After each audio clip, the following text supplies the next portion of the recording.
Hello guys, hi, how are you?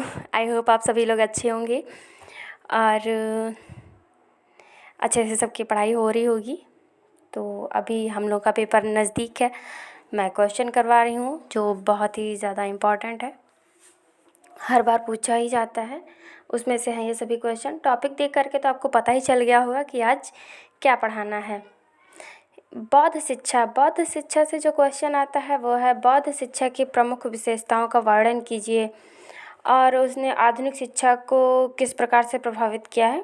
तो ऐसे question पूछे जाते हैं। चलिए ये शुरू करते हैं। बौद्धकालीन शिक्षा की प्रमुख विशेषताएं। बौद्ध धर्म के प्रचार प्रसार के लिए एक विशिष्ट शिक्षा प्रणाली का संगठन किया गया है।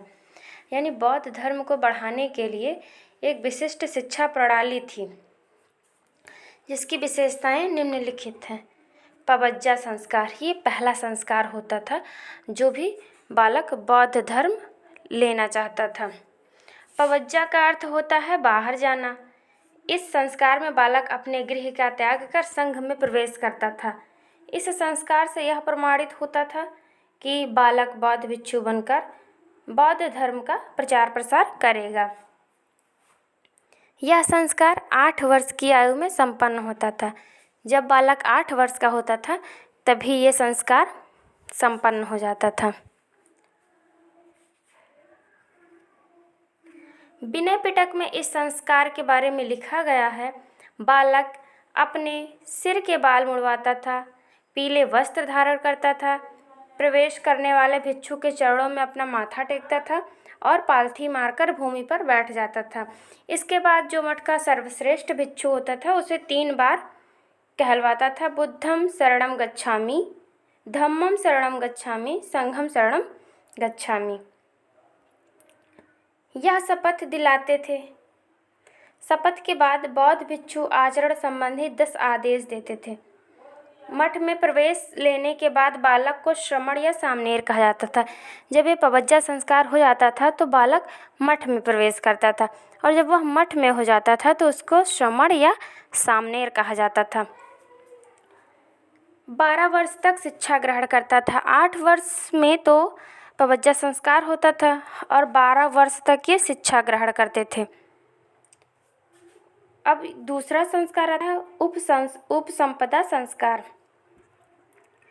श्रमण या सामनेर के रूप में 20 वर्ष की शिक्षा प्राप्त करने के पश्चात यदि वह चाहे 20 वर्ष यानी 8 वर्ष का वो जब पवज्जा संस्कार हुआ और 12 वर्ष जो शिक्षा ग्रहण किया, तो 20 वर्ष की शिक्षा प्राप्त करने के पश्चात यदि वह चाहे तो वह उपसंपदा संस्कार संपादित करके पूर्व भिक्षु की स्थिति प्राप्त कर सकता है। जो इससे बड़े वो भिक्षु होते थे उनकी स्थिति प्राप्त कर सकता है। सब पढ़ करके कोई टीचर बनता है तो ठीक उसी तरह से अगर वो चाहे तो भिक्षु बन सकता था और बुद्ध संघ का अस्थायी सदस्य बन सकता था। उपसंपदा संस्कार बौद्ध के कम से कम 10 भिक्षुओं की उपस्थिति में होता था। जब 10 भिक्षु इकट्ठा होते थे तभी यह संस्कार होता था, और ज़्यादा भी हो सकता है, ये कम से कम है। भिक्षु उससे अनेक प्रकार के प्रश्न करते थे।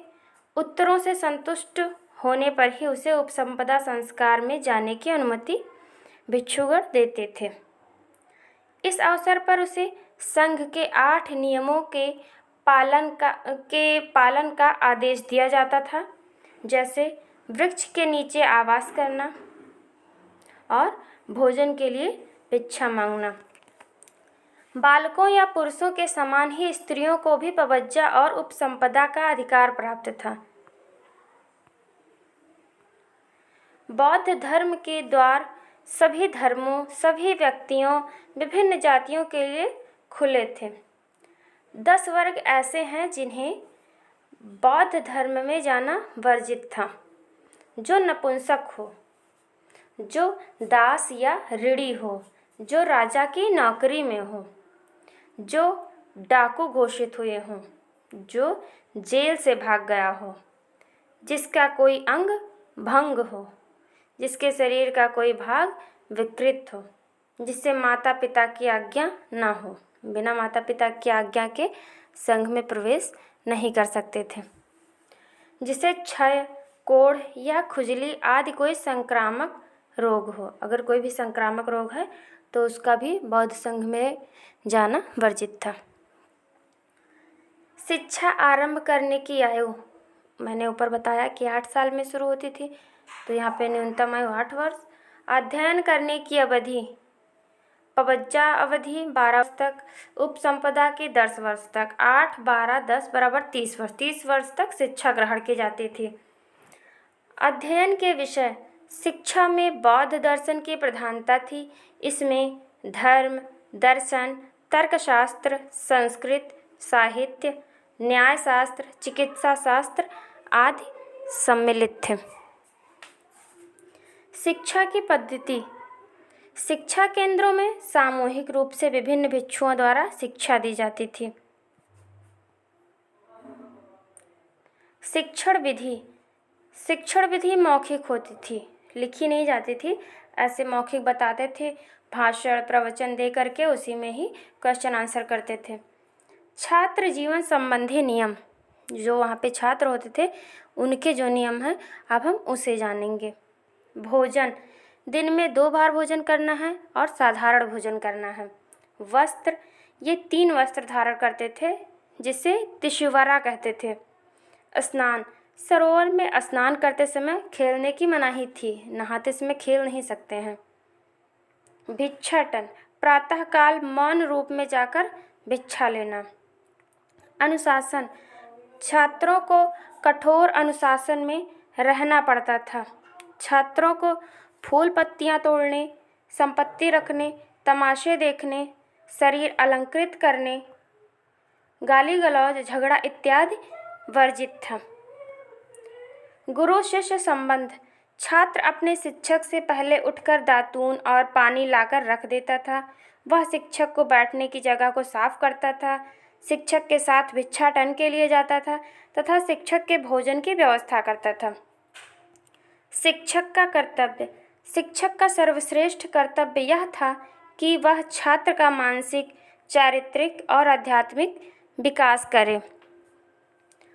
खेलकूद, शारीरिक व्यायाम, तो जो बौद्ध कालीन मठ था वो भी आधुनिक स्कूल के ही समान था।